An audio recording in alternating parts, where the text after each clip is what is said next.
नमस्कार, मी आशिष जाधव. आजचा सवालमध्ये तुमचं स्वागत आहे. राज्यात सध्या 25 जिल्हा परिषदा आणि 10 महापालिकांच्या निवडणुका लागल्या आहेत. पण चर्चा आहे ती फक्त मुंबई महापालिकेच्या निमित्तानं सत्ताधारी सेना भाजपमध्ये युती होईल का त्याची. हे जे चर्चेचं गुऱ्हाळ आहे हे जाणीवपूर्वक सुरू ठेवण्यात आलं आहे का, आणि आता चर्चेसाठी किंवा बोलणी जी सुरू आहे, बैठकांचे फड जे सुरू आहेत, त्यामधनं काही ठोस असं बाहेर पडणार आहे का. खरंच सेना भाजपची युती होईल का, किंबहुना आपल्यातले जे इच्छुक आहेत ते उद्या बंडखोरी करू नयेत म्हणून हे चर्चेचं गुऱ्हाळ सुरू आहे का, असे अनेक प्रश्न सेना भाजपचेच कार्यकर्ते नेत्यांना विचारतायत की काय, अशी परिस्थिती आहे. चर्चेचं गुऱ्हाळ चाललं आहे. प्रत्येकजण म्हणतंय, मग तो सेनेतला असू दे नाहीतर भाजपमधला असू दे, आमच्या टर्म्स अँड कंडिशनवरती आम्ही युती करणार. पण खरंच युती होणार का. जर का शिवसेनेला असं वाटत असेल की मुंबई महापालिकेवरती आपली एकहाती सत्ता येऊ शकते, तर मग सेनेनं आधी तशी तयारी केली आहे का, आणि तशी तयारी केली नसेल तर मग भाजपबरोबर त्यांना युती हवी असेल तर ती नेमकी तडजोडीची भाषा काय असेल. एवढंच नाही तर आतापर्यंत मुंबईत एकला चालो रे म्हणणारं भाजप एकाएकी तडजोड करायला तयार का झालं, हाही प्रश्न अनेकांना पडलेला आहे. अशा अनेक प्रश्नांवर आपण चर्चा करणार आहोत. आपला आजचा सवाल बघा. युतीच्या चर्चेदरम्यान उद्धव ठाकरेंच्या घोषणांमुळे भाजपची कोंडी झाली आहे का. या आपल्या आजच्या सवालमध्ये काही महत्त्वाचे मुद्दे दडलेले आहेत ज्यावर आपण चर्चा करणार आहोत. मुद्दा क्रमांक 1, भाजप सेना युती जाहीर करण्याऐवजी संभ्रम वाढवला जातोय का. मुद्दा क्रमांक 2, मुंबई महापालिकेची एक हाती सत्ता शिवसेनेला मिळू शकते का. मुद्दा क्रमांक 3, पारदर्शी कारभाराचा मुद्दा पुढे करून भाजप सेनेला डिवचतंय का.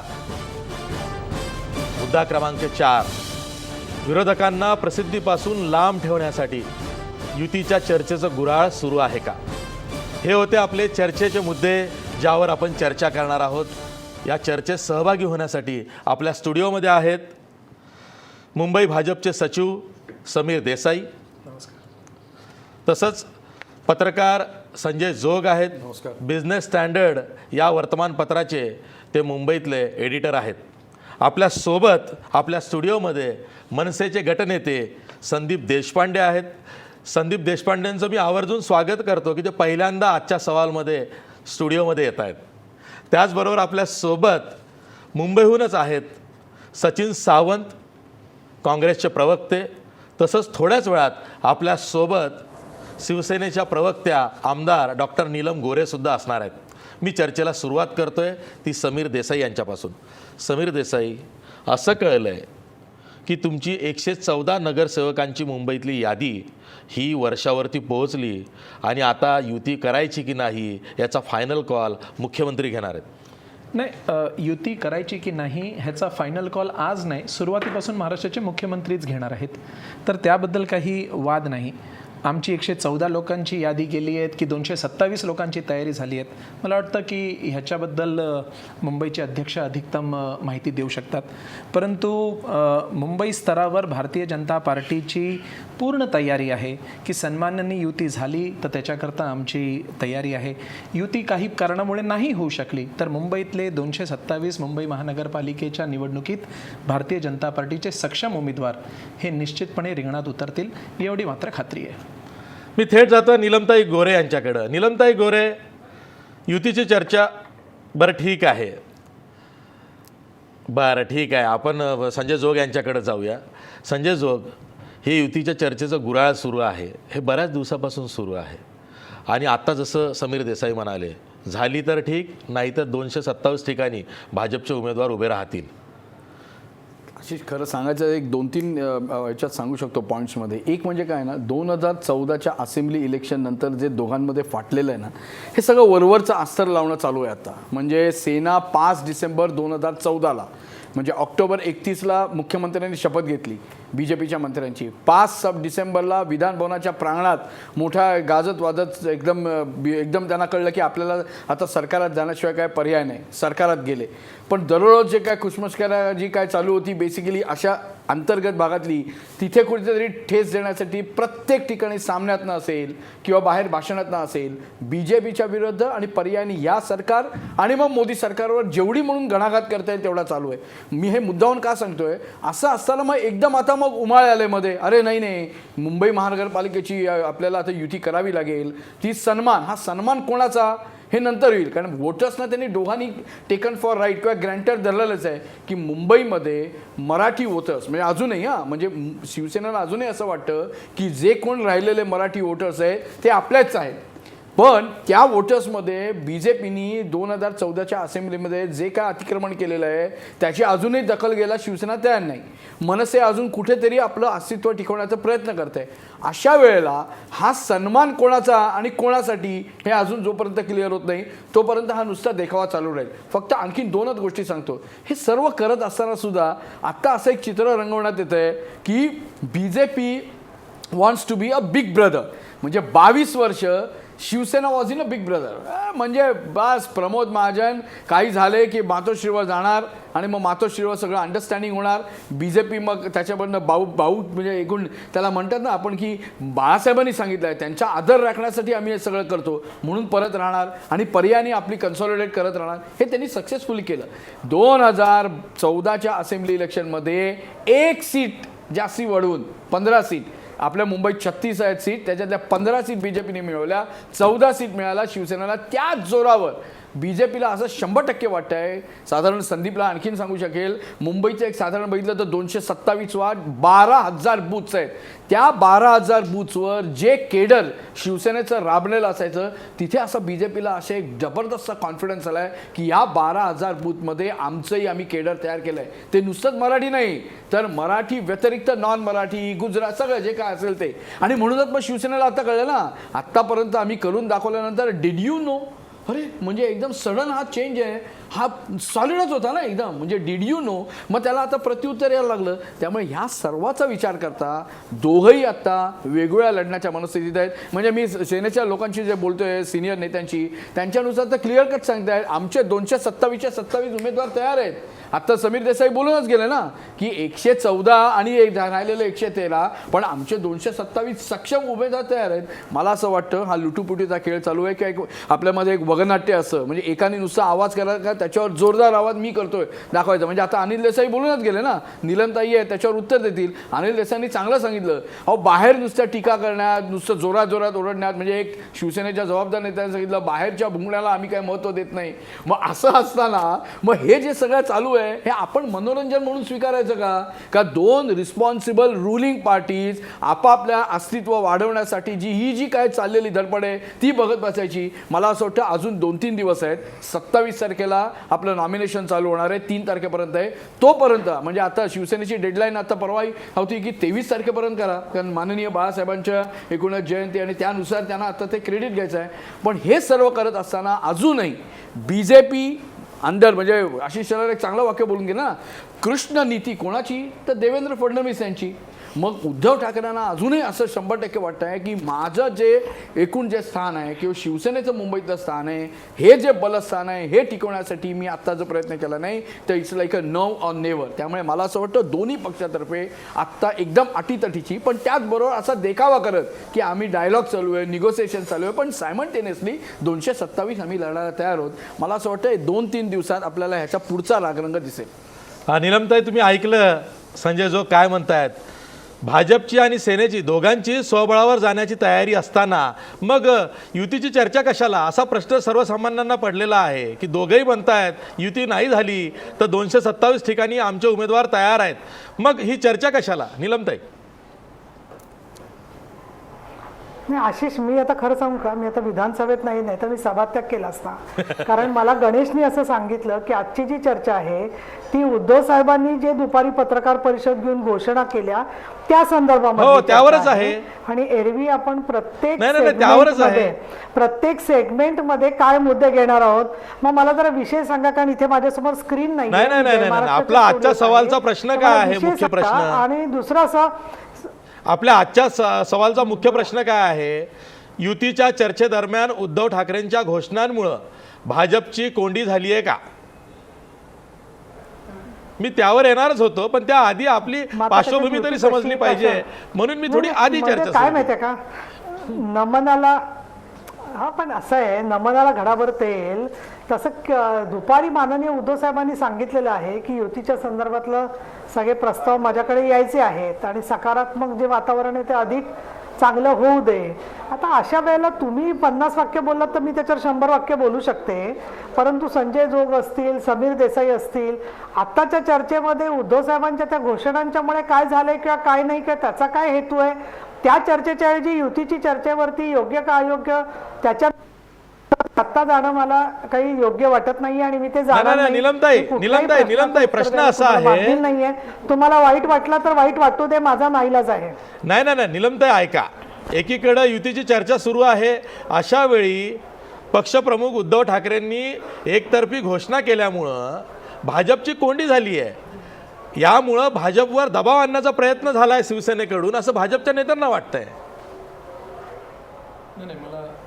नाही, आता याच्यात असं आहे, माझं जे स्वतःचं विश्लेषण सांगते मी किंवा मला जे काही दिसतंय याच्यामध्ये ते की वेगवेगळ्या प्रकारनी जनतेच्या अपेक्षा आहेत, मुंबईकर जनतेच्या, आणि त्याच्यात कोणाला काय म्हणायचं असेल की मराठी जनतेचा वाली शिवसेनेचा आहे असं शिवसेनेला वाटतंय. हो, आम्हाला वाटतं आहे, मराठीच असं नाही, सर्व समाजातल्या घटकांना शिवसेना जी आहे त्यांनी आत्तापर्यंत विकासाची संधी दिली आहे, संरक्षण दिलेलं आहे आणि मुंबईकर जनतेच्या बरोबर इमानदारीमध्ये शिवसेनेने काम केलं आहे असं आम्हाला वाटतं.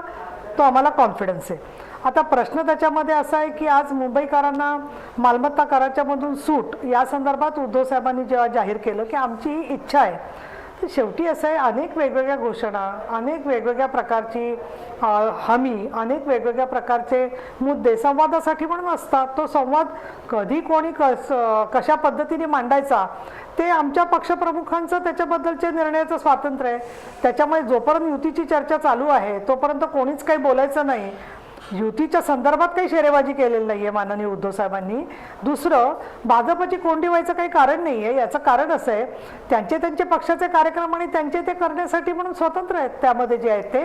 मला त्याच्यात एक घडलं असं वाटतं की उद्धव साहेबांच्या पत्रकार परिषदेमुळे की माध्यमांमध्ये फक्त युतीच्या जागांच्या पुरती फक्त चर्चा जी तासनतास चालली होती, त्याच्या पलीकडे मुंबईकरांचे जे काही प्रश्न आहेत त्या प्रश्नापैकी मालमत्ता कराचा प्रश्न असेल, आरोग्य कवच देण्याच्या संदर्भातला प्रश्न असेल किंवा वचननाम्याच्या दृष्टिकोनातून काही लोकांचा विचार विनिमय होत असताना काही मुद्दे लोकांशी संवाद माननीय उद्धव साहेबांनी जनतेच्या प्रश्नावर सुरू केला. याच्यामुळे लोकांच्या प्रश्नाला संवाद सुरू केला तर त्याच्यात आक्षेपार्ह असं काहीच नाही आहे. आणि त्यामुळे कोंडी झाली का नाही झाली म्हणण्यापेक्षा मला तर उलट वाटतं की निवडणूक इतकी जवळ आलेली आहे, त्याच्यामध्ये ह्या सगळ्या गोष्टींवरती चर्चा व्हायलाच पाहिजे, जनतेचा तो अधिकार आहे. आणि दुसरा प्रश्न असा झाला की आत्तापर्यंत काय काय केलं काम, ते काम मांडण्याच्यासाठी सुरुवात केली, तर मला तर असं वाटायला लागलं की शिवसेनेची कुठली गोष्ट ऐकली की त्याच्यामध्ये त्यांना काय खटकत असेल तर त्यांच्या प्रत्येकाचा वैचारिक भूमिकेचा प्रश्न आहे त्याच्यामध्ये जे आहे ते, पण लोकांसमोर स्वतःचं काम मांडणं याच्यामध्ये कोणाला आक्षेप असेल तर त्या आक्षेपाची काही पर्वा करावी असं मला वाटत नाही आहे. नीलमताई, प्रश्न असा आहे की शिवसेना पक्षप्रमुख उद्धव ठाकरेंनी मुंबईतल्या 500 स्क्वेअर फीट घरांना प्रॉपर्टी टॅक्समध्ये आम्ही माफी देऊ किंवा ते माफ करू आणि 500 ते 700 स्क्वेअर फीट घरांना त्यामध्ये आम्ही प्रॉपर्टी टॅक्समध्ये सूट देऊ, अशी घोषणा केल्या अर्ध्या तासात मुंबई भाजपचे अध्यक्ष आशिष शेलार यांची प्रतिक्रिया आली. ते म्हणाले ही मागणी तर मीच विधिमंडळात आधी केलेली आहे, म्हणजे ही भाजपचीच मागणी आहे, त्यामुळे भाजपच काउंटर करते, पत्रकारांनी कशाला करायचं आधी. त्यामुळे नीलमताई, हे तुम्ही सोडून द्या की पत्रकार तुमच्या विरोधात बोलत होतात, याच्यात मला अजिबात असं नाही. वाटतं- म्हणजे तुम्हाला असं वाटत असेल तुम्ही बोलायचं आणि आम्ही त्याच्यावर काही समीक्षण करायचं नाही, सॉरी, आम्ही त्याच्यावर हेल्दी डिबेटसाठी ते करतोय.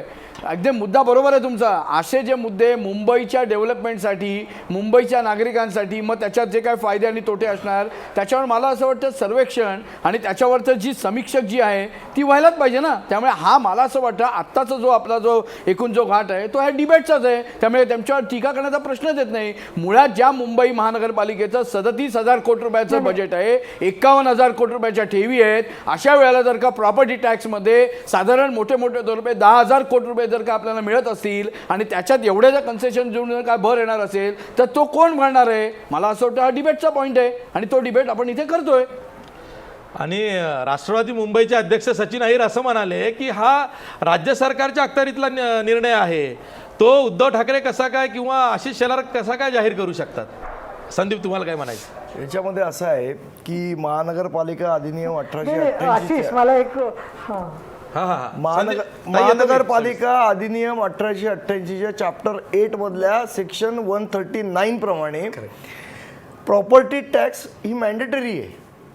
ती कोणाला तुम्ही माफ नाही करू शकत. हां, तुम्ही 1 रुपया घ्या पण तो प्रॉपर्टी टॅक्स घ्यावा लागेल, कारण तो ॲक्टमध्ये लिहिलेला आहे. हो. आणि जर तो तुम्हाला घ्यायचा नसेल कोणाकडनं तर त्याच्यासाठी तुम्हाला ॲक्टमध्ये अमेंडमेंट करावी लागेल. आणि जो अधिकार विधान भवनाचा किंवा विधिमंडळाचा आपण म्हणतो त्यांचा अधिकार आहे. त्यामुळे महापालिकेत सत्तेत आलो तर कशाला, तुम्ही राज्य सरकारमध्ये सत्तेत होतं तेव्हाच हे करू शकत होतात. त्यासाठी महानगरपालिकेत सत्तेत यायची गरज नव्हती. नंबर 2, आशिष शेलार असं म्हणाले की जोपर्यंत मुंबईचे खड्डे बुजत नाहीत तोपर्यंत आम्ही रोड टॅक्स घेणार नाही. रोड टॅक्स स्टेट गव्हर्नमेंटला भरतो, महानगरपालिकेला कुठला रोड टॅक्स भरतो? कोणच नाही त्यांनी एक भरत road tax. नवीन टर्म कॉइन केली, स्ट्रीट टॅक्स. असं मी तेच सांगतोय की तुम्ही हे टॅक्स जे सांगताय हे टॅक्स भरताय कोण? रोड टॅक्स हा राज्य सरकारला भरला जातो, तो महानगरपालिकेला भरतच नाही. त्यामुळे मला असं वाटतं की दोन्ही पक्षांना असं वाटतं की साधारणपणे लोक हे मूर्ख आहेत, आपण काही म्हटलं त्याच्यावर विश्वास ठेवतील. ह्याच्यामधले कुठलीही गोष्ट सत्यात उतरणारी नाही. मला आठवण करून द्यावीशी वाटते, दोन्ही पक्षाचे नेते इथे आहेत की यांनी असं म्हटलेलं की आम्ही काय शेतकऱ्यांचं बिल 0वर आणलं नाही. 40 लाख झोपडपट्टीवासियांना घर देऊ, दिलं नाही. या 2014च्या इलेक्शनच्या काळात स्वर्गीय गोपीनाथ मुंडे साहेब असं म्हणाले होते, टोल पूर्णपणे बंद करू, केलात नाही. मग कुठली घोषणा तुम्ही मोदी साहेबांनी सांगितलं 15 लाख रुपये तुमच्या अकाउंटला भरू, दिले नाही. डाळीचे याचे त्याचे सगळ्याचे भाव कमी करू, केले नाही. डिझेल पेट्रोलचे भाव वाढू देणार नाहीत, तेही कमी करू, स्थिर ठेवले नाही. म्हणजे कुठलीच गोष्ट तुम्ही केलेली नाही. आणि आता महानगरपालिकेच्या तोंडावर तुम्ही एक परत नवीन घोषणा घेऊन लोकांना मूर्ख बनवण्याचा जो प्रयत्न करताय, मला असं वाटतं दोन्ही पक्ष जे करतायत, प्रॉपर्टी टॅक्स कमी होईल की नाही माहीत नाही, पण यांनी मुंबईकरांना एंटरटेनमेंट टॅक्स तरी नक्की दिला पाहिजे. नीलमताई, आशिष शेलार असंही म्हणाले आज की आम्हाला मुंबई महापालिकेतला म्हणजे भाजपला टॅक्स टेररिझम कमी करायचा आहे. आता मालमत्ता टॅक्स कमी करण्याचा विषय मांडला तर त्या संदर्भामध्ये मुळात असं आहे की त्यांच्या जर का त्यांनी मांडली होती समजा विधानसभेमध्ये मागणी, तर ती मागणी उद्धव साहेबांनी मान्य केली तर त्याच्यात वाईट वाटायचं कारण काहीच नाही ना. एक दुसरं, उद्धव साहेबांना काय अधिकार आहे तर याच्यामध्ये उद्धव साहेबांचं मानणारे जे आमदार आहेत राज्य सरकारमध्ये किंवा जे कोण लोक आहेत आणि महानगरपालिका जी आता नवीन अस्तित्वामध्ये येईल त्या महानगरपालिकेच्याकडून कशा पद्धतीने प्रस्ताव दिला जाईल आणि कशा प्रकारे राज्य सरकार त्याचा विचार करेल, या सर्व गोष्टी पुढच्या काळामध्ये प्रोसेसचा प्रक्रियेचा भाग आहेत ते जे आहेत ते. आणि सरकार कायदा बदलू शकतं, त्याच्यात काही विशेष नाही. दुसरं, आशिष शेलार काय बोलले त्यांना जसं आठवत आहे तसं मुंबईचे आमचे जे आमदार आहेत, मग त्याच्यामध्ये मंगेश कुडाळकर असतील, अजय चौधरी असतील, तुकाराम काते असतील, संजय पोतनीस असतील, आमचेही आमदार बोललेले आहेत सभागृहामध्ये. गृहनिर्माण धोरणं काही या प्रश्नांवरती अनेक DPCच्या मध्ये मागण्या झालेल्या आहेत वारंवार. त्यामुळे प्रश्न असा आहे की सामान्य मुंबईकराला दिलासा देण्याच्या दृष्टिकोनातून जर का एक पाऊल महत्त्वाचं असं जर का माननीय उद्धव साहेबांनी याबद्दल स्वतःची इच्छा आणि त्याचे संकेत दिले तर त्याचं उलट स्वागत केलं पाहिजे. दुसरं, जे अभ्यासू लोक आहेत ज्यांना स्वतःला त्याच्याबद्दलचं काही म्हणायचं आहे तर ते कसं घडवता येईल, ते कसं करता येईल. शेवटी असे की सर्वसामान्य जो 500 स्क्वेअर फुटाचं म्हटलंय ना, असं तर म्हटलेलं नाहीये की ज्यांची मोठमोठी घरं आहेत त्यांना सुद्धा म्हणजे फक्त श्रीमंत लोकांना त्यातून दिलासा मिळणार आहे असं नाहीये. 500 आज मुंबईमध्ये किती लोक आहेत की ज्यांची 500 स्क्वेअर फुटाची घरं आहेत, लक्षावधी लोक आहेत आणि त्यात सर्व भाषेचे लोक आहेत, सर्व भागामध्ये लोक आहेत की ज्यांची 500 स्क्वेअर फुटाची घरं आहेत. या लोकांचा जर का त्यांना दिलासा देण्याचा विचार मुंबई महानगरपालिकेने केला आणि त्याच्यामध्ये आता असं आहे की आता जीएसटीच्या संदर्भामध्ये परत वेगळी खूप मोठी चर्चा होऊ शकते, पण जीएसटी मधून जो कर मुंबईचा जाणार होता त्या संदर्भात सुद्धा नवीन आम्ही उपाययोजना करू असं उत्तर अरुण जेटलींनी दिलेलं आहे. ते स्वतः देवेंद्र फडणवीसांनी विधानसभा आणि परिषदेत उत्तरामध्ये उद्धृत केलेलं आहे. याची संजय जोगांना चांगली माहिती आहे. त्यामुळे वेगवेगळ्या प्रकारनी काय वाटा वेगवेगळ्या महानगरपालिकांना येणार आहे आणि त्याच्यातून मुंबईतून किती कर जातो आणि त्या प्रमाणात मुंबईच्या विकासासाठी पैसे मिळत असताना इथले जे सर्वसामान्य मध्यमवर्गीय आणि गरीब लोक आहेत त्यांना दिलासा देण्याचा विचार करणं हा त्यातला सदहेतू न बघता केवळ श्रेयाचा वाद करणं एका बाजूला किंवा दुसरीकडे केवळ दुसऱ्याला मूर्ख बनवतोय असं म्हणणं, अरे मुंबई महानगरपालिकेने केलं आणि त्याच्यासाठी जर का मान्यता झाली राज्य सरकारची तर इतर महानगरपालिका सुद्धा याचा विचार करू शकतील.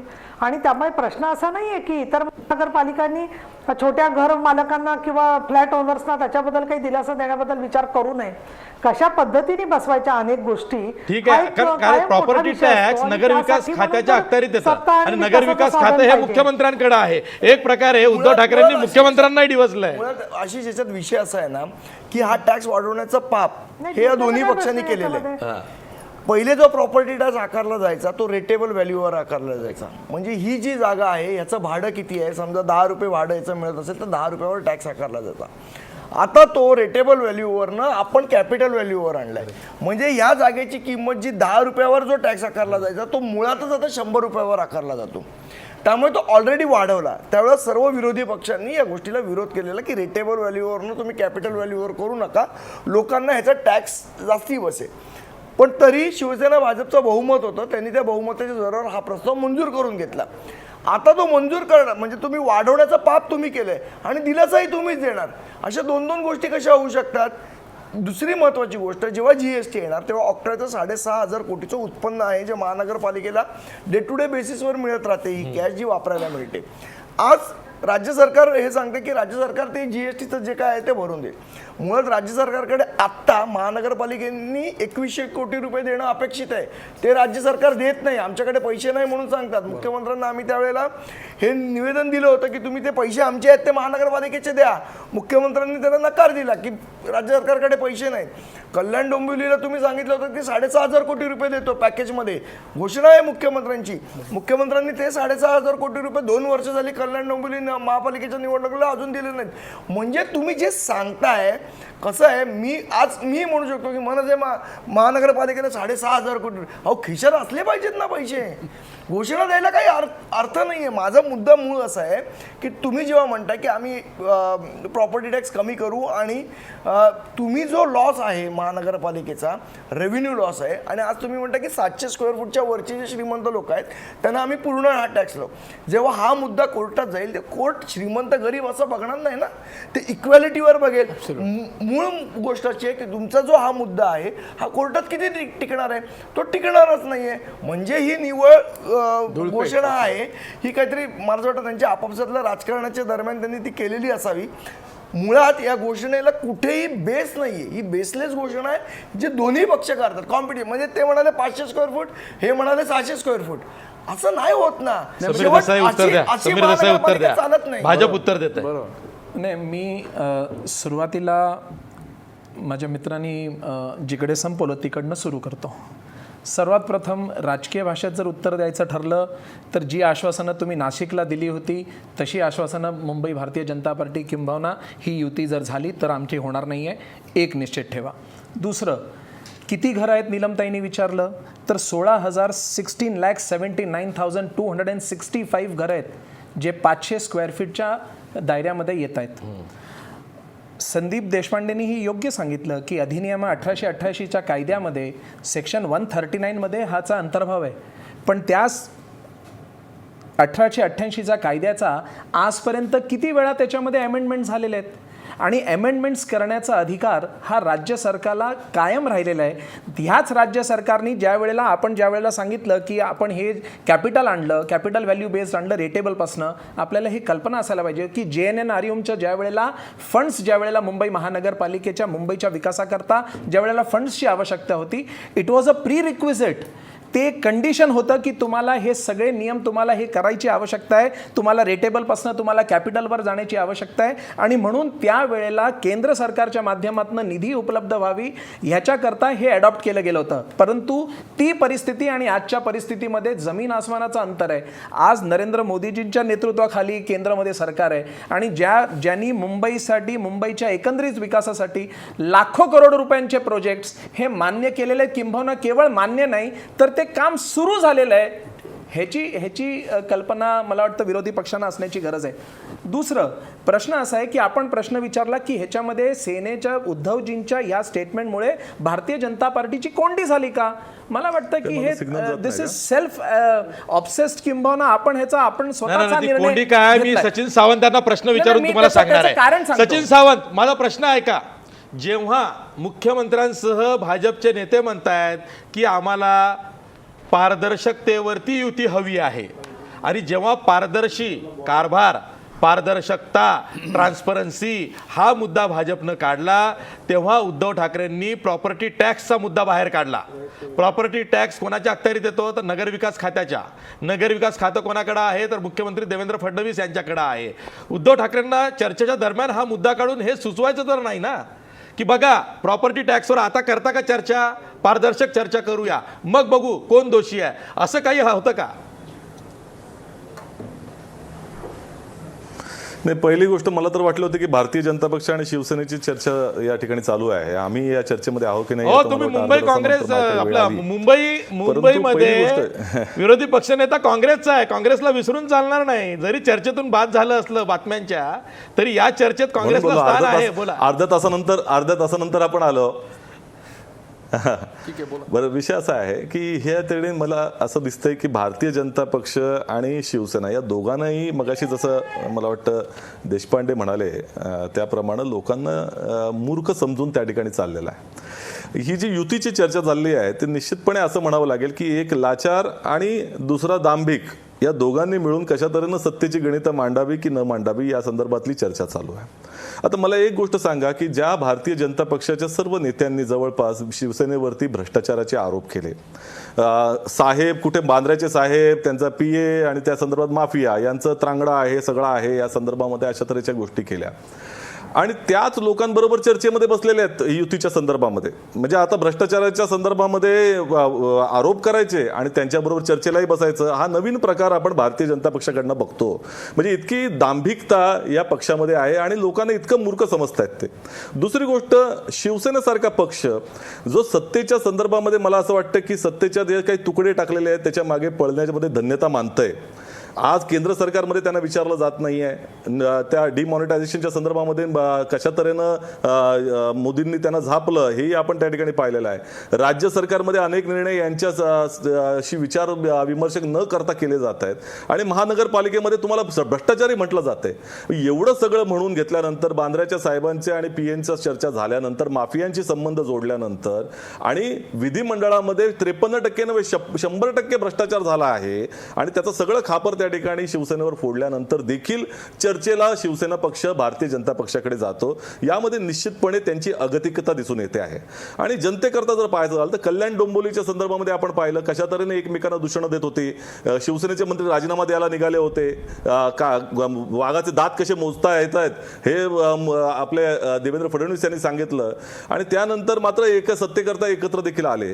त्यामुळे हे दोन्ही पक्ष सत्तेकरता या ठिकाणी अशा तऱ्हेचं एकंदरच प्रक्रियेमध्ये जनतेला मूर्ख समजत त्या ठिकाणी गुंतवून ठेवत आहेत. परंतु मूळ मुद्दे जे राहत आहेत, आज या ठिकाणी मला उद्धव ठाकरे जे म्हणाले मालमत्ता कराच्या संदर्भामध्ये, आज 22 वर्ष तुमची सत्ता आहे. 22 वर्षामध्ये सातत्याने मला वाटतं संजय जोगजी या संदर्भामध्ये अधिक चांगल्या तऱ्हेने सांगतील देखील की अनयुज्ड म्हणजे आज बजेटमधली सगळ्या प्रोव्हिजन्स असल्या तरी अनेक हजारो कोटी रुपये यांचे वापरले जात नाही आहेत. आणि असं असताना तुम्ही त्या ठिकाणी आश्वासनं देताय मालमत्ता कर. तुम्ही 22 वर्ष तुम्हाला समजलं नाही. बरं, निवडणुका जाहीर होण्याच्या एक दिवस आधी तरी करायचं होतं. आता निवडणुका जाहीर झाल्यानंतर तुम्ही ते करू शकणार नाही आहात. आचारसंहिता लागू झालेली आहे. त्यामुळे या निश्चितपणे तुम्ही मॅनिफेस्टोच्या संदर्भामध्ये वचननाम्यामध्ये तुम्ही त्या ठिकाणी अंतर्भूत करणार असाल. मग वचननाम्याचं काय झालं? गेल्या आता 97 पासूनचे वचननामे मी पाहिले. आता या 2012चा तुम्ही वचननामा पहा. हे प्रत्येकाला हेल्थ कार्ड देणार होते. दिलं का हेल्थ कार्ड? या ठिकाणी माझ्याकडे संपूर्ण अनालिसिस त्यांचा आहे की 2012 मधल्या ह्यांनी 99% गोष्टी केल्याच नाहीयेत. म्हणजे पूर्तता त्याची शिवसेनेच्या वचननाम्याची झालेली नाही. 24 तास पाणी देणार होते, दिलं का तुम्ही? सगळे संपूर्णपणे त्या ठिकाणी पाण्याची जी काही पाईपलाईन आहे ती रिप्लेस करणार होतात. सगळे रस्ते कॉन्क्रीटचे करणार होतात, झालं का? शून्य कचरा मोहीम, शून्य कचरा झालं का? त्यामुळे आजच्या परिस्थितीमध्ये वचननामा हा फक्त दिखाव्याचा शब्द शिवसैनिकांना झालेला आहे आणि त्याच्या संदर्भामध्ये अंमलबजावणी मात्र काही केली जात नाही आहे हे समोर लोकांच्या आलेलं आहे. आणि ह्याचा सगळ्या भ्रष्टाचाराच्या संदर्भामध्ये दोन्ही पक्षांकडनं जाब जनता विचारणार आहे.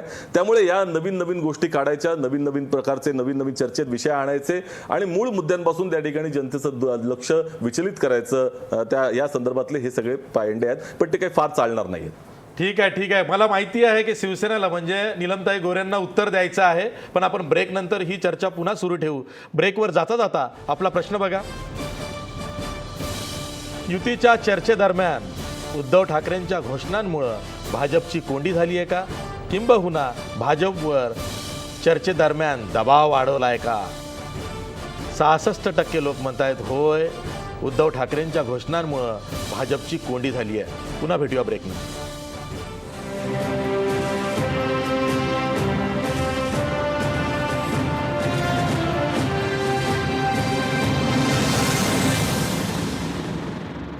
ब्रेक नंतर पुन्हा तुमचं स्वागत. मी थेट जातोय नीलमताई गोरे यांच्याकडं.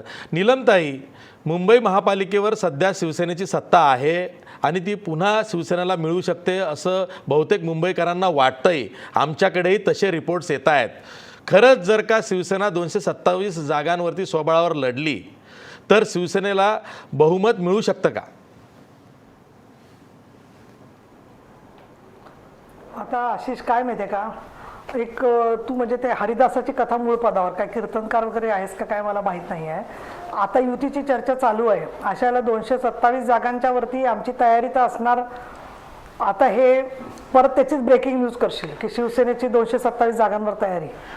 तर युतीची चर्चा चालू आहे, ती आत्ता सुरू झाली आहे म्हटल्यावरती प्रत्येक पक्ष तयारी करावीच लागते ना त्या गोष्टींना. आणि बहुमत मिळणार का नाही, काय करणार त्याच्यामध्ये आम्हाला असं कॉन्फिडन्स आहे की चांगल्या प्रकारचं यश आम्हाला मिळेल. त्याच्यामध्ये युतीची चर्चा जर का त्याला एक चांगलं स्वरूप आलं आणि ती सदृढ स्वरूपामध्ये मनोमिलन होऊन चांगल्या प्रकारे झाली, जागांच्या संदर्भात दोन्ही पक्षांच्या मध्ये चांगला समन्वय झाला तर अजून ते चांगलं होऊ शकेल असं आम्हाला वाटतंय. आणि त्याच्यामुळे परत माझं काय म्हणणं, थोडंसं उत्सुकता बरोबर आहे. नाही ताई ऐका ताई, मी तुम्हाला थेट प्रश्न विचारणार होता पण मला माहिती होतं तुम्ही लागलीच त्याला काउंटर रिॲक्ट कराल. प्रश्न असा आहे की भाजप आधी युती करायला तयार नव्हतं, पण जशा ऐका ना काय झालं, 1 फेब्रुवारीला जे बजेट मांडलं जाईल असं केंद्र सरकारनं जाहीर केलं त्यावरती पहिली काउंटर रिॲक्शन उद्धव ठाकरेंची आली.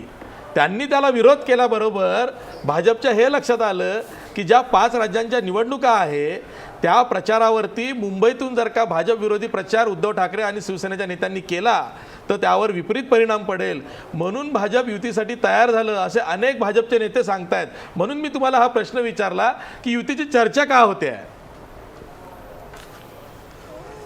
मुळामध्ये असे आशिष की पक्षाचे प्रमुख कोण असतात, त्या बाजूने रावसाहेब दानवे आणि मुख्यमंत्री आणि मुंबई शहराचे जे आहेत अध्यक्ष आशिष शेलार ते त्याच्यामध्ये आता चर्चेमध्ये आहेत. आमच्या पक्षाच्या बाजूनी अनिल देसाई, अनिल परब हे चर्चेला जात आहेत. आमच्या बाजूनी शिवसेना पक्षप्रमुख माननीय उद्धवजी ठाकरे शेवटचा निर्णय घेणार. आता हे सगळं म्हटल्यानंतर आधी कोण काय बोलत होतं, कशासाठी कोणी काय केलं, उद्धव साहेबांनी अमुक स्टेटमेंट केल्यामुळे तमुक झालं का, माननीय देवेंद्र फडणवीस म्हणाले त्यांच्या शिबिरामध्ये की काँग्रेस आणि राष्ट्रवादी काँग्रेसला याचा फायदा घेता येऊ नये असं त्यांनी एक वाक्य त्याच्यामध्ये वापरलं त्यांच्या बोलण्यामध्ये संपूर्णपणे चर्चेमध्ये. आणि म्हणून स्वतःच्या पक्षाचा आत्मविश्वास वाढवत असताना, स्वतःच्या पक्षाबद्दल बोलत असताना रंगशारदामध्ये सुद्धा माननीय उद्धव साहेबांनी सांगितलं की आपल्याला सगळ्यांना लढाईसाठी तयार व्हायचं आहे म्हणून. आणि दुसरं असं की आता आम्ही काही केलं नाही हे जे जाता जाता सचिन सावंतांनी संपूर्ण जे त्यांचं हे केलं विवेचन केलेलं आहे त्याच्याबद्दल मला 2-3 मुद्दे इथे जरूर मांडायला पाहिजेत. की दिल्लीमध्ये गुडगावमध्ये मुंबईच्या निम्मा पाऊस पडला तरी तिथे पाणी साठतंय. चेन्नई असेल, दिल्ली असेल, कलकत्ता असेल त्या ठिकाणी महानगरपालिकांच्या पेक्षा राज्य सरकारवर जबाबदारी ढकलली जाते. आणि मुंबईमध्ये ब्रिमस्टोवार्ड सारखा प्रकल्प आल्यावर ज्या प्रमाणात जी मशिनरी तिथे पॉवरफुल लावलेली आहे ते पाहिल्यावर आपण पाहिलं की प्रचंड पाऊस होऊन सुद्धा मुंबईमध्ये फार कमी प्रमाणामध्ये, आणि तुम्ही लहानाचे जे मोठे झालेले आहात मुंबईमध्ये सगळे लोक, हिंदमातासारख्या ठिकाणी पाणी साठणं किंवा काही ठराविक ठिकाणी पाणी साठणं जे आहे ते जे गळ्यापर्यंत किंवा कमरेपर्यंत पाणी साठायला लागलं होतं मधल्या काही काळामध्ये, तो कचरा संपूर्ण निस्सारण करणं, आणखीन परत ते पंप समुद्र पातळीपेक्षा पाण्याची पातळी ज्याला वर झालेली असते त्यावेळेला वेगाने पाण्याचा निचरा करणं, ही सगळी कामं, हे एक शिवसेनेचं मी उदाहरण देते. दुसरं असं, मुंबईमध्ये हॉस्पिटलची संख्या वाढवली, उद्यानांची संख्या वाढवली. आता या सगळ्यामध्ये वचनपूर्ती, आमचा जो 2012चा वचननामा आहे त्यातली काय काय पूर्तता केली याचा सुद्धा सगळा लेखाजोखा समोरासमोर प्रत्येक मुद्द्यावरती होणारच आहे ना. पण तो होण्याच्या आधीच तो झाला नाही म्हणून हाकाटी पिटत सुटायची सगळी जी आहे ती. आणि तुमचा जो मूळ प्रश्न आहे की चर्चेला का सुरुवात झाली का नाही, हे पहा आता असे नवी मुंबई आणि संभाजीनगर या महानगरपालिकांमध्ये सुद्धा युती होऊन आम्ही लढलो. संभाजीनगरमध्ये आमचा महापौर झाले, महापौर झाल्यानंतर 2 वर्षाची कमिटमेंट होती, तसं भारतीय जनता पक्षाला तिथे आपण महापौर पदासाठी म्हणून त्यांचे महापौर झालेले आहेत. आणि त्याच्यामुळे प्रश्न कसा आहे की 2 पक्षांच्या मधला जो आशिष. अंतर्गत सगळा मामला आहे त्याच्यामध्ये जेव्हा बाहेर येतात त्यातले काही मतभेद, तर ते मतभेद आम्ही असं म्हटलं का की डिमॉनिटायझेशन बद्दलचे आमचे मतभेद किंवा अर्थसंकल्पाबद्दलचे मतभेद किंवा इतर काही अन्य बाबतीतले मतभेद जे आहेत ते आमचे सगळे मतभेद संपले. 2 पक्ष आहेत, स्वतः माननीय मुख्यमंत्री बोललेले आहेत, तसं उद्धव साहेब बोललेले आहेत. 2 पक्षांची अनेक बाबतीत वेगवेगळी भूमिका असली तरी सुद्धा आता समीर देसाईंनी बोलत असताना एक चांगलं सांगितलं त्यांनी की बाबा JNURM साठी म्हणून काही परिपूर्ती करायला लागत होत्या आणि त्याच्यासाठी म्हणून या मालमत्ता कराच्या बद्दलच्या पूर्वअटी होत्या. पाण्याच्या मीटर बद्दल सुद्धा सगळ्या महानगरपालिकांमध्ये JNURM मध्ये अटी होत्या कंपन्यांच्या की तुम्ही अमुक पद्धतीने पाण्याला पैसे लावलेच पाहिजेत म्हणून, आणि त्या पूर्ण करण्यासाठी महानगरपालिकाने या गोष्टी करायला लागल्या.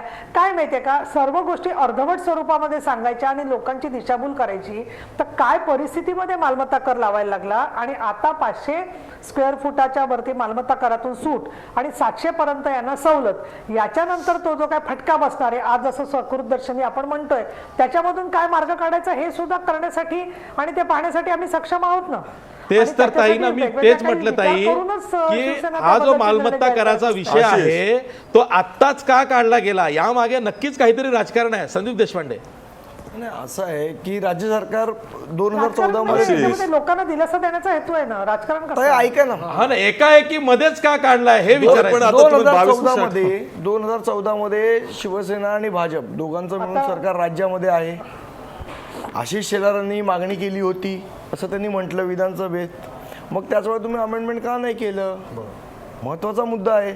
आज तुम्हाला का आठवण आली अचानकपणे मुंबईकर 500 स्क्वेअर फूटची तुमची मागणी होती, विधानसभेत पेंडिंग आहे, तुम्ही तुमच्या दोघांचं बहुमत आहे म्हणजे कोणाला अजून तिसऱ्याला विचारायची गरज नाही, तुम्ही हे करू शकत होतात, याचं मी कारण तुम्ही सांगते. केलं नाही याचं मी कारण आणि सांगते. आज तुम्ही आशिष, इलेक्शनच्या आशिष, मी तोंडावर हे सांगू का सांगता की कारण आम्ही काय? करू. आशिष, हे चुकीचं आहे ना. समीर. मी नुसतं आशिष, मी आता संदीपला कारण एवढंच सांगते. हा ताई, येतोय आता तुम्ही ताई, तुमच्याकडे येतोय. आशिष, थांबा हे काय थांबा, चाललंय? समीर काहीतरी बोलताय. कारण ही भूमिका निवडणूक समोर ठेवून झालेली नाहीये. ही मागणी जरी सभागृहावर ही मागणी झालेली आहे, आपल्याला हे समजून घेण्याची आवश्यकता आहे की 20/5/2017 म्हणजे ऑलमोस्ट 2 वर्षापूर्वी, त्यावेळेला तर निवडणुका डोळ्यासमोर नव्हत्या, पण त्यावेळेला कॅबिनेटचं डिसिजन झालेलं आहे की ह्या जे 500 स्क्वेअर फीटाचे घर आहेत ह्यांची कर 5 वर्ष ऑल्दो JNURMच्या त्या सगळ्या अटींमध्ये हे होतं की ते वाढ करावी, वर्ष माफ पण केलं. ते 5 वर्ष ते वाढणार नाही. वाढणार हा नाही, निर्णय वाढणार. 2015 साली झालेला आहे. म्हणजे 2 वर्षापूर्वी 15 साली नाही झालं. त्याच्या आधी झालेला आहे ते, त्याच्या आधी झालेलं आहे. वाढत आलं, एक्सटेन्शन मिळत गेलं. नाही, नाही, नाही. हा 25 निर्णय हा आधी कॅबिनेट झालेला आहे. हा डिसिजन जेव्हा मालमत्ता कराचा जो विषय स्थायी समितीमध्ये आला तेव्हाचा कॅपिंगचा विषय झाला. कॅपिंगचा विषयचा कॅबिनेटचा काही संबंध नाही, आणि कॅबिनेटचा काहीच संबंध नाही. असं आहे की मी जसं सांगितलं की ज्या JNURM मध्ये अनेक अटी शर्ती होत्या, अनेक म्हणजे टेलिस्कोपिक रेट हा त्याच्यामधला एक अट होती. प्रत्येक वर्षी 8% वाढ त्याच्यामध्ये होत होती. प्रत्येक वर्षी 8% वाढ होती.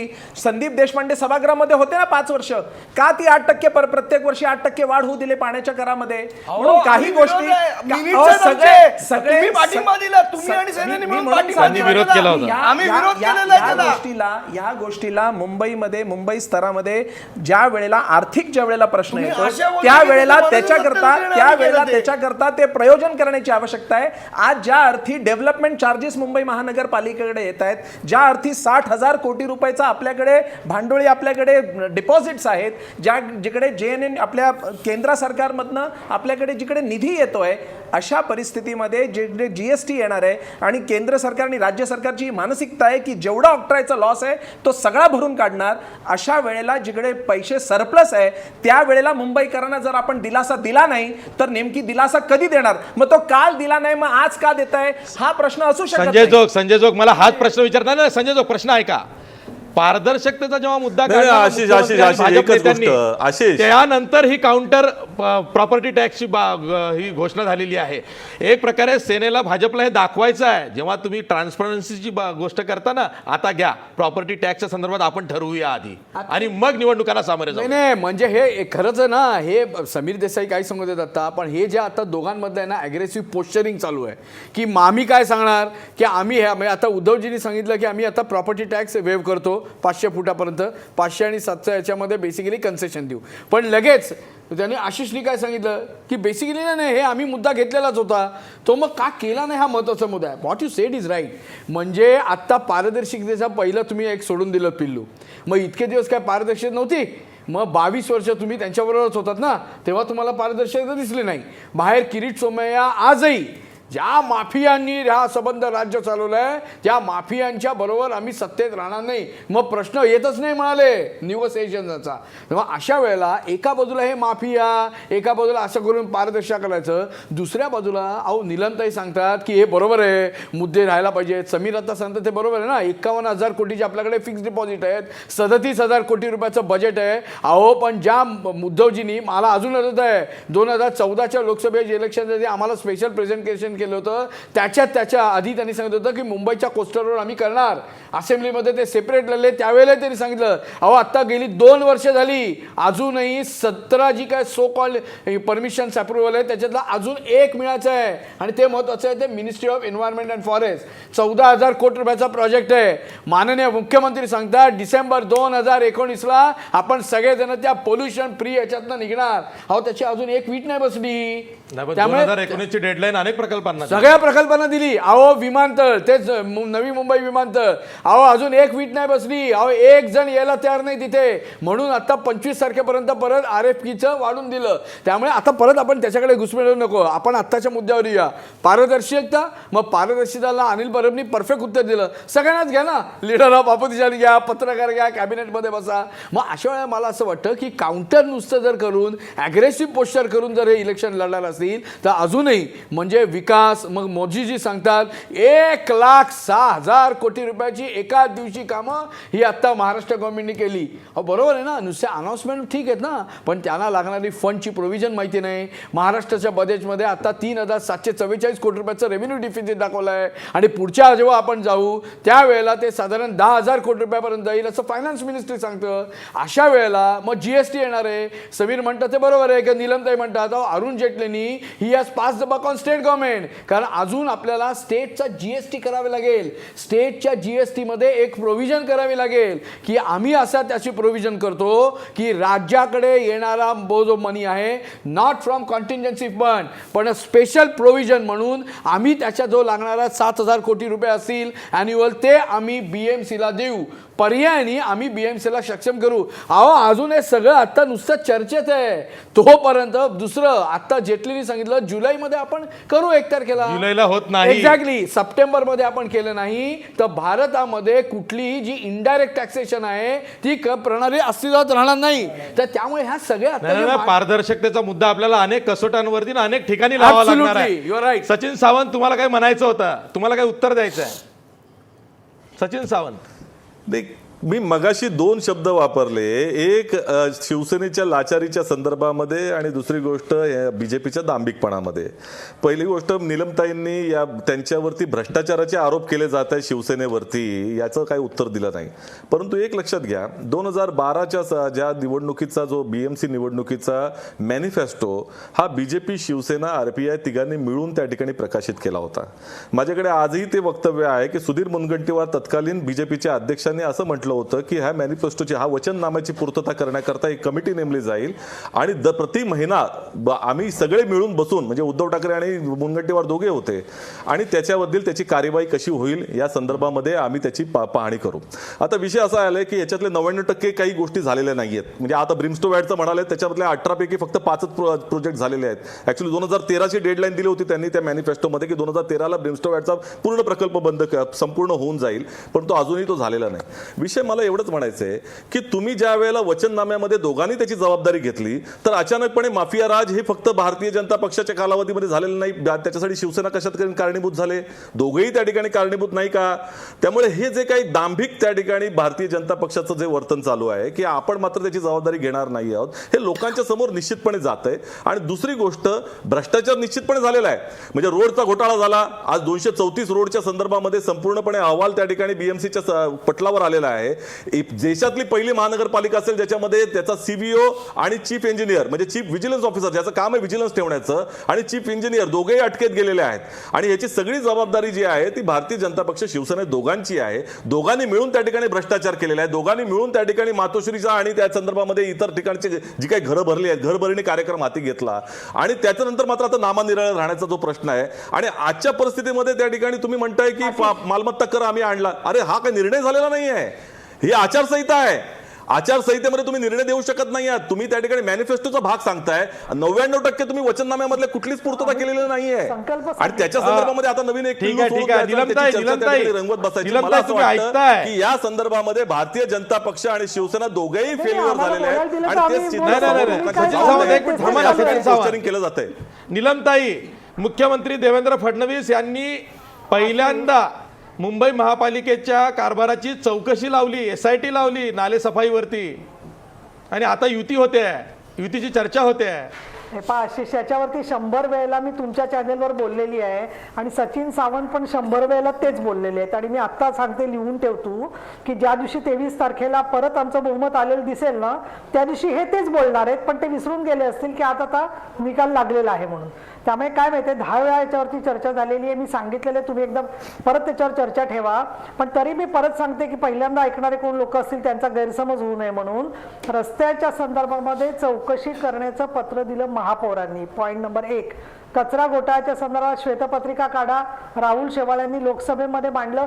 मी स्वतः सभागृहामध्ये बोलले या गोष्टी ज्या आहेत त्या.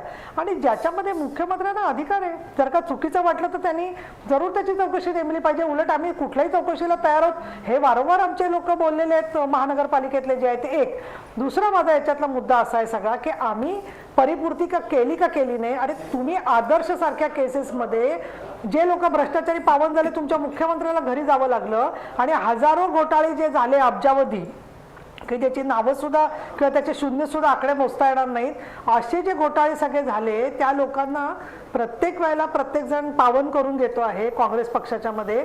आणि अशा वेळेला तुम्ही या सगळ्या गोष्टींच्या वरून दाखवता आहात की घोटाळे झाले म्हणून. तर आमचं आव्हान आहे तुम्हाला, बोललेली आहे की कोर्टामध्ये जाऊन नाही त्यांच्या नाही जर का त्याच्या तुमचे मुख्यमंत्री जेव्हा होते, पृथ्वीराज चव्हाण होते, विलासराव देशमुख होते, त्यांच्या समोरही काँग्रेस एनसीपीच्या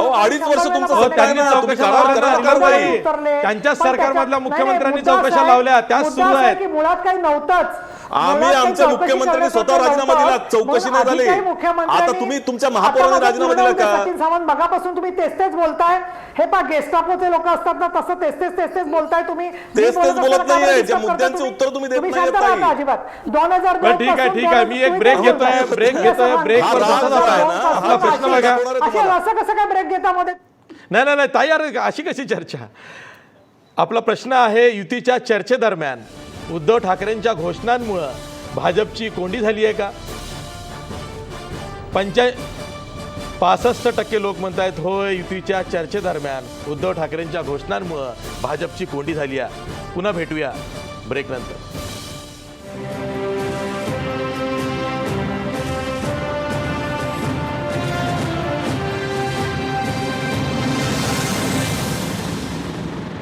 ब्रेकनंतर पुन्हा तुमचं स्वागत. संदीप देशपांडे, भ्रष्टाचाराचा मुद्दा आला मुंबई महापालिकेतला की वातावरण तापतं, जसं आता तापलं होतं.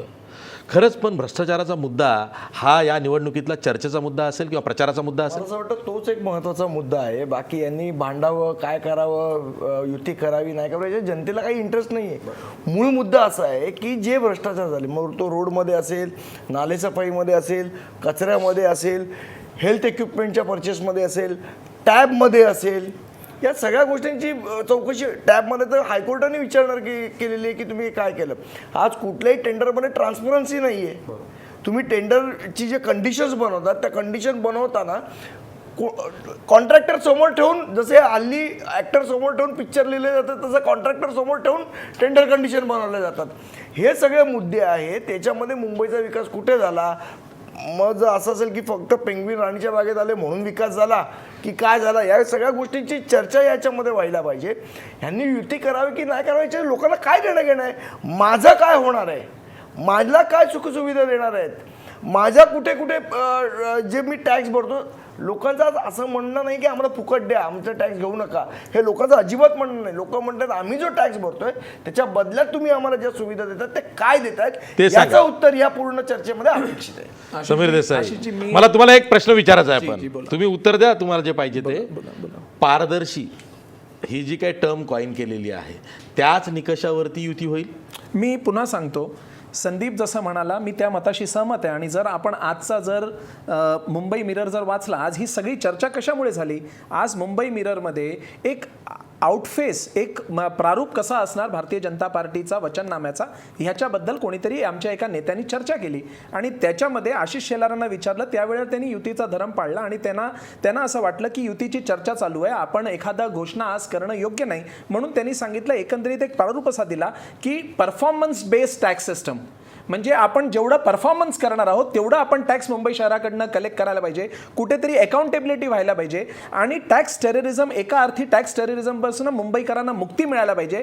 ही जी लाईन घेतली, मी खऱ्या अर्थात, आपण कोणती म्हणताय, मी तर उद्धवजींचं या वक्तव्याचं स्वागत करतो की भारतीय जनता पार्टीची जी भूमिका आहे की पारदर्शक असायला पाहिजे, परफॉर्मन्स बेस्ड असायला पाहिजे, हे उद्धवजींनी एका अर्थी त्याला दुजोरा दिलेला आहे आणि म्हणून कोंडी नाही, आम्ही इनफॅक्ट त्याचं स्वागत करतो. राहिला प्रश्न ट्रान्सपरंट कारभार काय असायला पाहिजे, मी या मताशी पुन्हा सहमत आहे की आपल्याकडचे असलेले सिस्टम्स अधिक पारदर्शक कसं व्हायला पाहिजे, ई टेंडरिंग 100% ई टेंडरिंग कसं व्हायला पाहिजे, त्या संदर्भात कॉन्ट्रॅक्टरला पुढे ठेवून ठेका किंवा कॉन्ट्रॅक्टचे नॉर्म्स बनू नये, ह्याच्याकरता काय जे करण्याची आवश्यकता आहे ते सगळं केलं जाईल. आणि आपल्याला ही कल्पना आहे की महाराष्ट्राचे हे पहिले मुख्यमंत्री आहेत ज्यांनी महानगरपालिकेच्या कारभारावर SIT बसवली. एका अर्थी हे कुठल्या पक्षाच्या किंवा कोणात द्वेषाच्या भावनेने नाही, पण मुंबईकरांना एक स्वच्छ आणि क्लीन आणि ट्रान्सपरंट ॲडमिनिस्ट्रेशन मिळायला पाहिजे, हा ह्याच्या मागचा एकमेव उद्देश आहे. मला निश्चितपणे खात्री आहे की ही युती ज्या सकारात्मक ह्याच्यानी चालली आहे त्याच्यामध्ये आणखीन पोषक गोष्टी निघतील आणि मुंबईला एक स्वच्छ, निर्मळ आणि ट्रान्सपरंट कारभार पुढच्या 5 वर्षाकरता मिळेल. ही आज आपण भाजप देईल. भाजप असं आहे, महाराष्ट्रामध्ये आज महाराष्ट्राचे मुख्यमंत्री हे भारतीय जनता पार्टीचे आहेत आणि त्यांना मुंबईबद्दल कळकळ आहे. आम्ही हे देण्याचा निर्धार आहे आमचा. सेना आली तर सेनेसोबत, नाही तर जसा वेळ असेल तसा, पण मुंबई शहराला स्वच्छ, ट्रान्सपरंट. ठीक आहे संजय जोग, हे काय म्हणतात, मुख्यमंत्र्यांनी मुंबईच्या हितासाठी SIT लावली महापालिकेच्या कारभाराची, तुम्हाला हे पटतं? त्या स्वार्थ नव्हता, त्यात हेतू नव्हता, त्यात राजकारण नव्हतं. नाही, जसं नरेंद्र मोदी साहेब is an 100% politician, he makes and eats and everything does 24/7 politics. मला वाटतं महाराष्ट्राचे जे आत्ता जे मुख्यमंत्री आहेत तेच आहेत. अशा पद्धतीने पॉलिटिक्सच आहे केलेलं त्यांनी आणि he has definitely outsmart Shiv Sena. समीरला काय वाटतं हे आता प्रश्नच नाही आहे, पण what Sandeep said is right.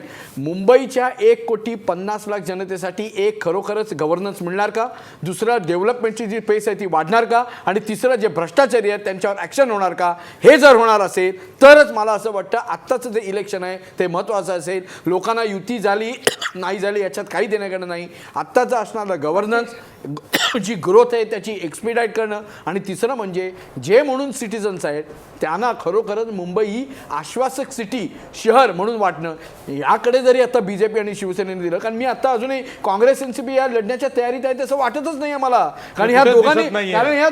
कारण आशिष या दोघांनीच आता ही स्पेस आहे आपापसात वाटून घेतलेली आहे. त्यामुळे असं मला असं वाटतं या 1,50,00,000 जनतेसाठी आशिष. आत्ता असणारा हा जो जरी गव्हर्नन्सचा आणि एकूणच भ्रष्टाचार मुक्त परत कोट अनकोट अशी जी घोषणा न राहता खरोखरच इम्प्लिमेंटेशन दृष्टीने जरी झालं तरी असं मला वाटतं ह्या इलेक्शनचं बरंच काहीतरी आपण अचीव करू. ताई शेवटी तुमच्याकडे येतो, मुद्दा तोच आहे की मुंबईमध्ये खरी लढत ही सेना विरुद्ध भाजप हीच आहे, मग युती कशाला?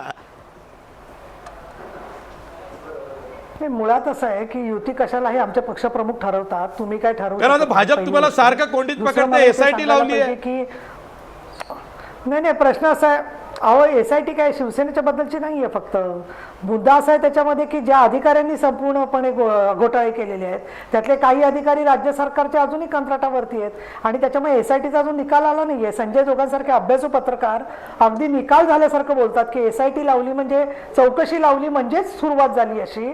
अशा तर अनेक चौकशांच्या मध्ये नंतर आता बाकीच्या चौकशांच्या मध्ये क्लीन चिट मिळते ना इतर ठिकाणच्या ज्या असतात त्या.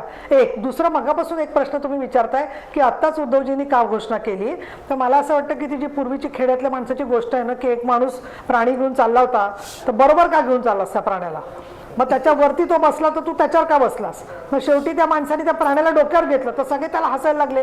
तसं तुम्हा पत्रकारांचं आणि बाकीच्या लोकांचं दिसतंय मला. अरे नाही ताई अहो आचारसंहिता जाहीर झालेली आहे, आचारसंहिता लागलेली आहे, मग हा वचननामा होता प्रॉपर्टी टॅक्सचा वचननामा जाहीर करू की हे शकतो आम्ही आपण. निर्णय घेणार हे सांगणं होतं, काय होतं?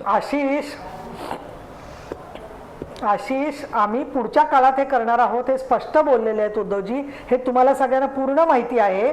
पण संजय जोगांनी आज जी एक भविष्यवाणी केली की शिवसेनेला यांनी आउटशाईन केलेलं आहे, तमक्याने आउटशाईन केलेलं आहे, जनता बघणार आहे पुढच्या काळामध्ये काय होणार आहे, काय नाही. तुमचं मत आलं, हे तुमचं मत झालं, हे तुमचं जनतेचं मत नाहीये, जनतेचं काय मत आहे काय नाही. SIT लावली म्हणजे जणू काय गुन्हेगार आहेत असं तुम्ही जे गृहीत धरून बोलता, अजिबात आम्ही म्हटलेलं नाही. त्याच्यावर एक ब्राउनी पॉईंट नक्की मिळवलेला आहे मुख्यमंत्र्यांनी. केली जातात तुमचा सूर तसाच. नाही ताई आमचा हे सांगायचा उद्देश हा होता की मुख्यमंत्र्यांनी एकदम निस्वार्थ भावनेने SIT लावलेली नाही, राजकारण बघूनच SIT लावली हे सांगायचं होतं. असं मला काय म्हणा. प्रश्न कसा आहे, नाही मुद्दा काय माहितीये का, एखाद्या गोष्टीमध्ये समजा एखादी गोष्ट अयोग्य वाटली असेल तर आम्ही सुद्धा मागणी केली आहे सभागृहात की उलट तुम्ही चौकशी करा म्हणून.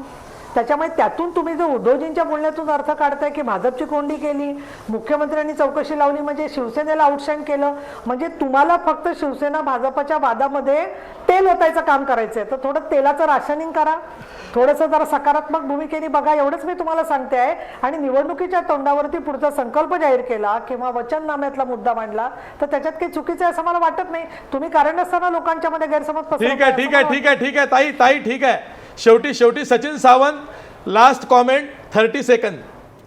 Sachin Sawant last comment 30 second. नाही आता काय म्हणजे काय हसावं का रडावं ही परिस्थिती आहे. म्हणजे आता तर ताई तर ही चर्चाच कशी असावी या संदर्भापासून त्यांनी सुरुवात केली आणि प्रत्येकाला त्यांनी रागाने उत्तर देत आहेत कारण त्यांच्याकडे उत्तर नाहीत. विषय असा आहे की या संदर्भामध्ये पारदर्शी कारभाराच्या संदर्भामध्ये फार मोठ्या तऱ्हेचं विवेचन समीर देसाईंनी केलं. आता तुमच्या ग्रामविकास खात्यामध्ये टेंडरिंगमध्ये कशा तऱ्हेने घोळ झाला हे मुख्यमंत्र्यांनी स्वतः त्या ठिकाणी मान्य केलेलं आहे. त्यामुळे कशा तऱ्हेनं तुम्ही शासनामध्ये पारदर्शक कारभार करत आहात हे त्या ठिकाणचं चित्र लोकांना माहिती आहे. त्यामुळे किती फसवणूक करणार लोकांची. आणि माननीय मुख्यमंत्री हे सातत्यानं खोटं बोलत असतात. त्यांचं स्वतःचं त्या ठिकाणी जर त्या सातत्य पाहिलं तर ते खोटं बोलण्यामध्ये सातत्य आहे. त्यामुळे एकंदर लोकांची दिशाभूल करण्याकरता ह्या सगळ्या गोष्टी जरी केल्या असल्या तरी तुम्ही मगाशी जसं आशिष म्हणालात की काँग्रेस त्याच्यामध्ये नाही आहे, जनता पाहते आहे. अशाच तऱ्हेनं 2004च्या निवडणुकीच्या आधी एप्रिल महिन्यामध्ये प्रणब मुखर्जी आणि त्या संदर्भामध्ये मनमोहन सिंग स्वतः गेले होते मीडियाच्या समोर आणि त्यांनी सांगितलं होतं की आम्हाला आमचं काही तुम्हाला छापायचं नसेल तर फक्त एवढं तरी करा की आम्ही काय करतो ते तरी दाखवा. 1 महिन्यामध्ये काय रिझल्ट लागला ते आपण पाहिलं. 2004ला कशा तऱ्हेने आम्ही सत्तेवरती आलो. आता ही परिस्थिती बीएमसी मध्ये अशाच तऱ्हेची राहणार आहे. 22 वर्षाच्या या कुप्रशासनानं एकमेकांनी किती आरोप केले तरी या दोघांनी त्या ठिकाणी भ्रष्ट कारभार केलेला आहे. आंतरराष्ट्रीय शहर आहे. 2007चा फोर्ब्सचा अहवाल म्हणतो की जगातलं 7वं गलिच्छ शहर आहे. मुंबईला या पातळीवर त्यांनी आणून ठेवलेलं होतं. त्यांच्याकडती निश्चितपणे लोक आता त्या ठिकाणी वैतागलेली आहेत आणि त्याच्यावरती शासन त्यांना करणार या मतदानाच्या माध्यमातून हे निश्चित आहे. ठीक आहे. शेवटी संदीप देशपांडे, तुम्ही काय म्हणाल? सेना भाजपमधली जी चर्चा सुरू आहे युतीची, यावरती 23 तारखेच्या दरम्यान शिक्कामोर्तब होईल असं वाटतंय तुम्हाला? आम्हाला काय देणं घेणं पण नाही त्यांच्या युती संदर्भात, खरोखर नाही आहे. आमचं म्हणणं आहे की ज्या पुढे लोकांसाठी आम्ही काय करू शकतो हे आम्ही लोकांपुढे घेऊन जाऊ. आणि सर्वात महत्त्वाचं म्हणजे ज्या पद्धतीचा भ्रष्टाचार झाला, ज्या पद्धतीची रस्त्याची आज दुरवस्था आहे, आज ज्या पद्धतीची नालेसफाई होत नाही आहे, टेंडरिंगमध्ये अनेक प्रकारचा भ्रष्टाचार आहे, ह्या गोष्टींवर चर्चा झाली पाहिजे. कॉर्पोरेट कंपन्या इथे इन्व्हॉल्व झाल्या पाहिजेत. चांगले रस्ते लोकांना मिळाले पाहिजेत. चांगल्या सुविधा लोकांना मिळाल्या पाहिजेत. आज तुम्ही सांगितलं की आरोग्य कवच देणार. अहो, हॉस्पिटलमध्ये लोकांना शिरायला जागा नाही अशी परिस्थिती आहे. काय ते कवच घेऊन करणार काय? हॉस्पिटलची अवस्था बघा काय झाली आहे. एवढी लोक आज 1800 बेडचं केएमचं हॉस्पिटल आहे. मग ते तिथे काय तुम्ही होतं? 18,000 लोक दिवसाला जातात. काय अवस्था आहे हॉस्पिटलची? आज माननीय हिंदुहृदय सम्राट बाळासाहेब ठाकरेंच्या नावाने आम्ही हॉस्पिटल उघडलं, तिथे आज स्टाफ नाहीये. ही अवस्था आहे. कसली वचनपूर्ती आणि काय आहे? ह्या गोष्टी लोकांसमोर आल्या पाहिजे आणि हे मुद्दे घेऊन हे इलेक्शन झालं पाहिजे. बाकी तुम्ही युती करण्याचं नका करू. लोकांना काही देणं घेणं नाही. आणि मनसे तर स्वतंत्र लढणार आहे. आमचा विषय नाही. आम्ही तर स्वतंत्रच लढणार आहोत. आमचा विषयच नाहीये. पण यांनी युती करावी नाही करावी हा ह्यांचा विषय. जनतेला काही देणं घेणं नाही. जनतेला म्हणणं आम्हाला हॉस्पिटल मिळणार आहे का, आम्हाला चांगले रस्ते मिळणार, आम्हाला सुविधा मिळणार आहेत का, हा महत्त्वाचा विषय आहे. ठीक आहे. सेना भाजपची युती होईल नाही होईल हा प्रश्न जनतेसाठी नाही असं जरी म्हटलं तरी पण चर्चेत मात्र सेना भाजपच्या चर्चेचं गुऱ्हाळ हेच चाललेलं आहे. त्यामुळं नकळत का होईना सेना भाजपला एक फायदा झालेला आहे. तो म्हणजे त्यांचे जे विरोधक आहेत ते नामोहरम झालेले आहेत. वर्तमानपत्राच्या बातम्यांच्या स्पेसमधून, टी व्हीच्या बातम्यांच्या स्पेसमधून ते काही काळ हद्दपार झालेले आहेत आणि त्याचा फायदा हा सेना भाजपला मिळतोय असं दिसतंय. कारण जे इच्छुक आहेत ते या आशेवर आहेत की कदाचित युती होणार नाही. युती नाही झाली तर आपले पक्ष 227 जागा लढतील आणि अशा वेळी आपल्याला सुद्धा एका वार्डात उमेदवारी मिळेल. त्यामुळे ती बंडखोरीसुद्धा संभाव्य जी असते ना ती रोखली जाते आहे. आता हे चर्चेचं गुऱ्हाळ किती वेळ चालवायचं आहे हे मुख्यमंत्र्यांनी आणि उद्धव ठाकरेंनी ठरवायचं आहे. आज आपण इथंच थांबूया. पण जाता जाता आपला प्रश्न बघा. युतीच्या चर्चेदरम्यान उद्धव ठाकरेंच्या घोषणांमुळं भाजपची कोंडी झाली आहे का? 68% लोक म्हणतायत होय, उद्धव ठाकरेंच्या एकाएकी घोषणांमुळं भाजपची कोंडी झाली आहे. अजूनही युतीची चर्चा सुरू आहे. बैठकांचे फळ रंगतायत. त्यामुळे येत्या 3-4 दिवसामध्ये काहीतरी निर्णय होईल अशी अपेक्षा आहे. आज आपण इथंच थांबूया. पहा फक्त महाराष्ट्र वन.